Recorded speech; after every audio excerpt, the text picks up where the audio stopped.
Cette semaine, au sommaire du Mac Ciné, l'essentiel de ce qu'il faut savoir sur l'actualité du grand écran, coup de projecteur sur des paysages asiatiques à couper le souffle avec le film de la semaine, Les Chemins de la Liberté de Peter Weir. Ensuite, on revient en France, vous êtes invité au Festival international du film de l'Alpe d'Huez et on finira comme d'habitude par une sélection de DVD à rajouter illico dans votre collection. Et on démarre avec l'avant-première mondiale d'un film américain à Paris. C'est assez rare pour être souligné. À l'affiche du deuxième volet de Largo Winch, Tomer Sisley et Sharon Stone, très complices, ont pris un petit bol d'air frais. Vous savez, j'adore tout simplement être à Paris. Se balader dehors, c'est une vraie expérience. L'architecture, les restaurants, les gens, l'ambiance parisienne. Boy.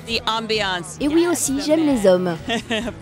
Sharon Stone dans le rôle d'une procureure sans concession, Tomer Sisley toujours au cœur de la théorie du complot, Jérôme Salle encore une fois à la réalisation, Largo Winch 2 en salle le 16 février devrait appliquer à nouveau une recette qui marche au box-office.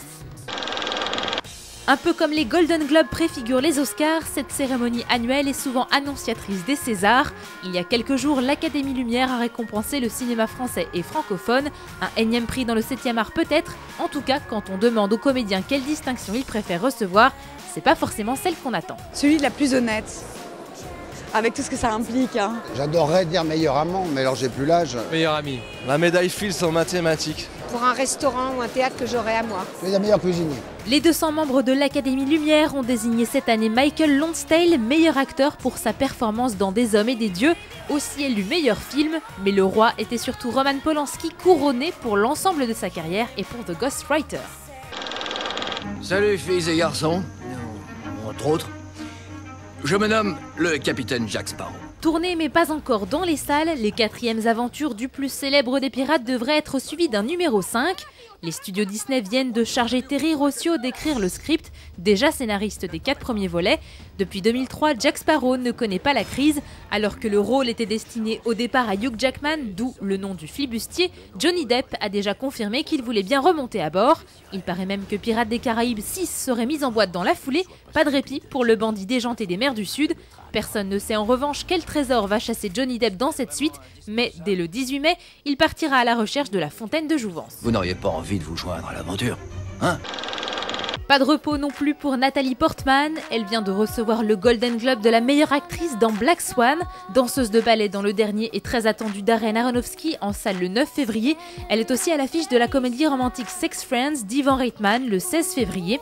Malgré une actu cinéma remplie, la belle a annoncé sa grossesse et ses fiançailles avec le chorégraphe Frenchie Benjamin Millepied. Et comme si cela ne suffisait pas, l'actrice israélo-américaine devient la nouvelle égérie Dior. Sous la direction de Sofia Coppola, Nathalie Portman nous vend donc le nouveau parfum Miss Dior Chérie dans un spot tourné cet été à Paris. Pas d'image visible pour le moment, seulement l'affiche. Quoi qu'il en soit, en 2011, ça sent bon pour Nathalie Portman.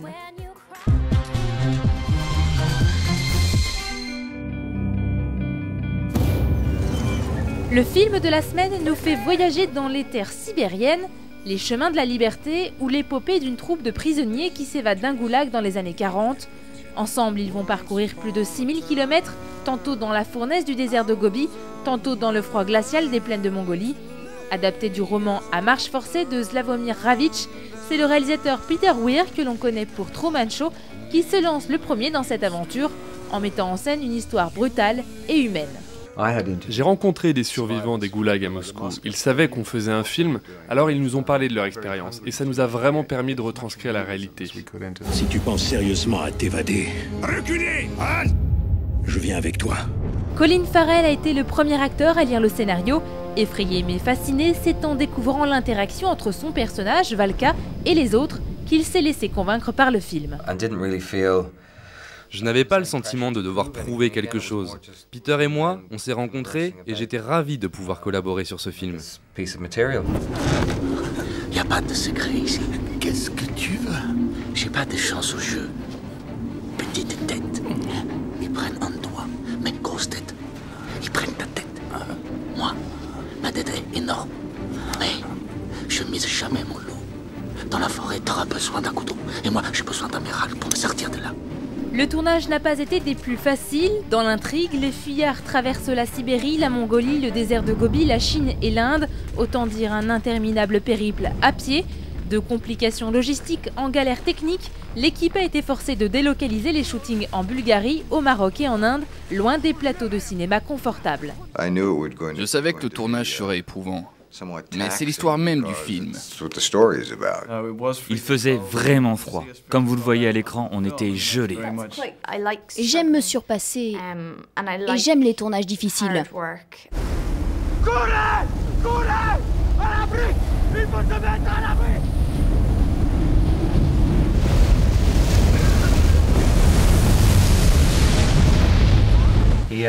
Peter s'est blessé au genou sur le tournage.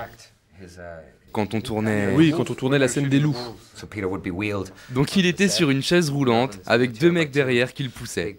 Et malgré ça, il continuait à réaliser son film. Avec Les Chemins de la Liberté, le réalisateur nous présente une autre facette de la guerre, moins connue que les camps de concentration nazis, mais tout aussi dure. Un casting d'exception pour un réalisateur déjà 6 fois nommé aux Oscars, un film à aller voir de toute urgence. Il faut continuer à marcher.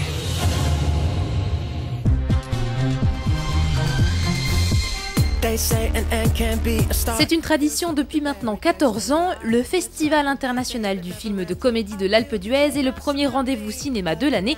Avec ses 7 longs métrages en avant-première nationale, cet événement est un excellent baromètre de ce que sera la comédie en 2011. Ceux qui y sont déjà passés sont bien placés pour en parler. Nous, il y a un an, on était là, la peur au ventre, et on venait récolter 2 prix au final.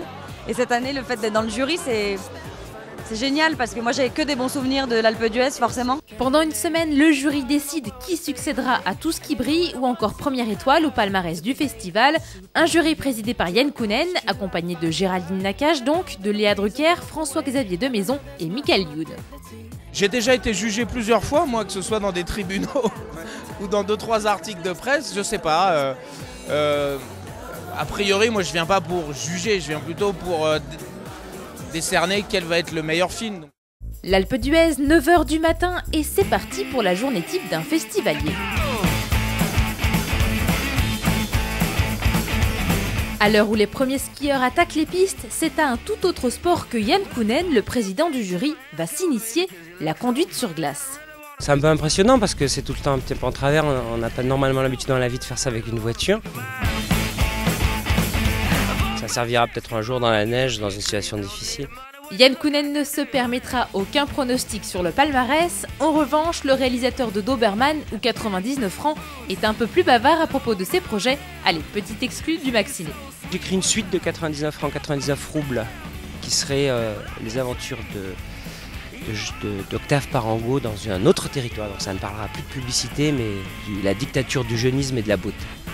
Le festival de l'Alpe d'Huez mise tout sur la détente pour séduire les festivaliers et les personnalités qui viennent en nombre chaque année profiter de la sélection et des pistes. Oui, j'ai skié ce matin.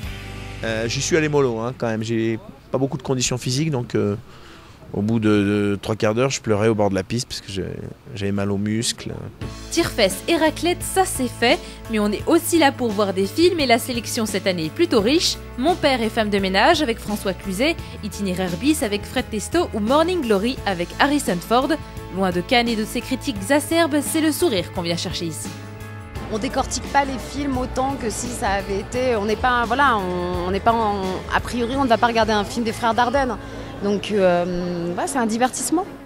Une journée classique à l'Alpe d'Huez se termine obligatoirement en soirée. Ici, pas de talons, pas de smoking, on garde ses moon boots et sa combi. Ambiance décomplexée dans le dress code et aussi sur le grand écran. La comédie est parfois considérée comme un genre mineur, mais à l'Alpe d'Huez, on s'en fiche et on a bien raison. C'est quand même ici que Bienvenue chez les Ch'tis a connu le succès en premier, bien avant d'être consacré par le public. Et toc! Merci beaucoup, à bientôt à l'Alpe d'Huez. On commence avec la sortie de Resident Evil Afterlife, le 4e volet en 3D. Il est question d'Alice qui se promène toujours à la recherche d'un havre de paix dans un monde infesté de morts vivants. Cette fois-ci, Alice et ses protégés se dirigent vers Los Angeles et constatent que la ville pullule tout autant de zombies. Sans oublier les pièges d'Umbrella Corporation, multinationale pharmaceutique corrompue, pièges qu'ils devront déjouer tant bien que mal. Tant mieux pour le spectateur avide de scènes d'action, c'est quand même principalement pour ça qu'on est là.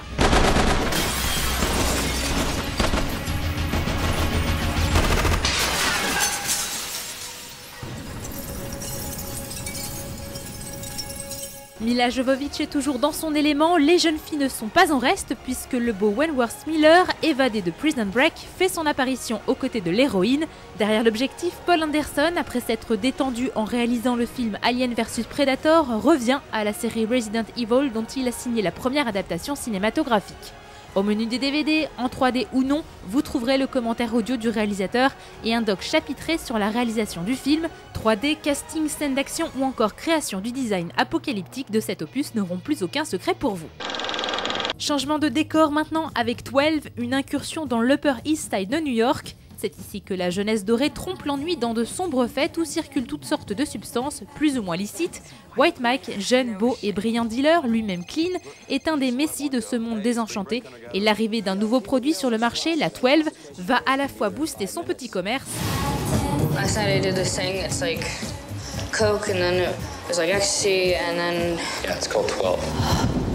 et lui valoir de sacrés ennuis. Michael, Dad? I'm so sorry. Charlie's dead. Chase Crawford, révélé par la série Gossip Girl, interprète avec brio ce Golden Dealer, ce qui lui vaut entre autres de donner la réplique à une de ses idoles, 50 Cent, qui incarne lui son fournisseur. Derrière la caméra, on retrouve Joel Schumacher pour une réalisation judicieusement speed, même si on peut ne pas être convaincu par l'utilisation de la voix off pour la narration. Un bon petit film nerveux pour votre DVD Tech, par contre, bad trip au niveau des bonus, qui ne propose qu'un making-of de 20 minutes et la bande-annonce. Et on termine cette sélection DVD avec Le bruit des glaçons, le surprenant, loufoque et quelque peu morbide dernier film de Bertrand Blier. Le pitch ne prend personne en traître, Charles, écrivain célèbre et néanmoins alcoolique, interprété par Jean Dujardin, reçoit la visite impromptue de son cancer, alias Albert Dupontel. Je suis votre cancer. Ah bon ? Le cancer s'installe, les deux personnages se concoctent une vie commune d'abord tendue puis presque routinière. La figure de style tient le spectateur en haleine jusqu'au bout, tout en l'interrogeant mine de rien sur les grandes questions métaphysiques. D'après Albert Dupontel, il s'agit du meilleur scénario de Bertrand Blier depuis longtemps, à vous de juger, notamment en visionnant l'entretien du réalisateur, principal intérêt des maigres bonus. Le Maxiné c'est terminé, on se quitte en images avec la bande-annonce du prochain film de Matt Damon, L'Agence. À tous ceux qui pensent que la vie est le fruit du hasard, on vous donne rendez-vous au cinéma le 23 mars pour ce thriller qui va en rendre paranoïaque plus d'un. I need you to trust me. Okay. All I have are the choices I made, and I choose her.